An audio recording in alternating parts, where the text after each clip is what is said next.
Et notre lève-tôt ce matin organise une chasse aux œufs. Bah oui, c'est le jour. Bonjour Marianine Parra. Oui, bonjour Maxime. Merci beaucoup d'être avec nous ce matin. Vous êtes cofondatrice de la maison Parra et donc organisatrice d'une chasse aux œufs pour Pâques évidemment, sinon à Noël ça ferait un peu plus bizarre, et ça se déroule du côté de Marmande dans le Lot-et-Garonne. Bon alors qu'est-ce que c'est que le principe de cette chasse aux œufs? Est-ce que c'est une chasse aux œufs classique ou il y a l'idée d'être un peu plus original? Racontez-nous. Oui, alors la maison Parra, c'est une maison d'art, Marmande, un dispositif immersif. Et en fait, l'idée, par rapport à ce qui peut être d'habitude, c'est qu'en fait, les enfants et les parents vont rentrer dans une forêt, dans un conte de fées.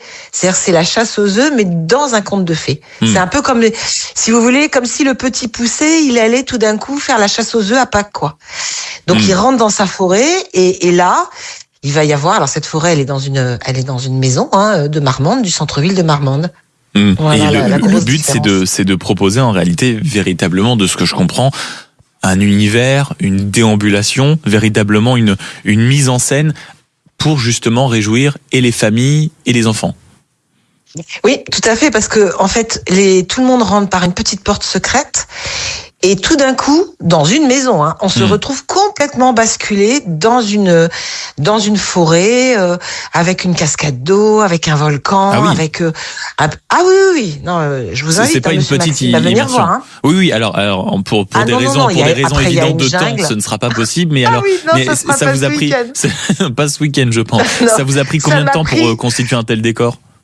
Alors voilà, moi je suis une artiste, je suis pas une autodidacte, donc si vous voulez, j'ai toujours exposé et travaillé. Donc j'ai des choses que j'avais fait avant, mais sur le site, ça fait 6 ans, un peu plus de 6 ans, et j'ai pas fini, parce qu'après cette forêt enchantée, on rentre dans une jungle, et après on part dans un parc où il y a tout un univers aussi d'arbres à l'envers, de sculptures en verre. Enfin bon, c'est assez délirant et si vous voulez, oui, voilà, moi ça fait 6 ans et demi que je suis sur ce travail, sur cette maison œuvre d'art. Et puis j'aime bien aussi le côté accessible. Et que ça vous prend du temps, mais par exemple, vous avez décrit, sans révéler bien sûr toutes les coulisses, quand vous décrivez une chute d'eau, une cascade d'eau, comment c'est fabriqué, comment c'est fait, combien de temps vous avez pris pour la faire, comment c'est imaginé? Alors cascade, il y en a plusieurs. Il y en a une qui est faite par exemple. Par exemple, quand on rentre dans cette fameuse pièce qui était en fait un salon très classique d'une maison de la fin du 18e avec les moulures et tout. Alors moi j'ai tout bougé tout ça et la cascade dans la forêt enchantée, c'était la cheminée. C'est drôle d'ailleurs de transformer une cheminée. Voilà, c'est ça. Et donc mur d'eau c'est-à-dire j'ai fait mon bassin, des gros galets, j'ai fait monter mon eau si vous voulez dans des tuyaux, puis qui avait un circuit fermé et quand on rentre dans cette pièce, on n'y croit pas parce qu'on entend l'eau. On se dit mais qu'est-ce que c'est que ça?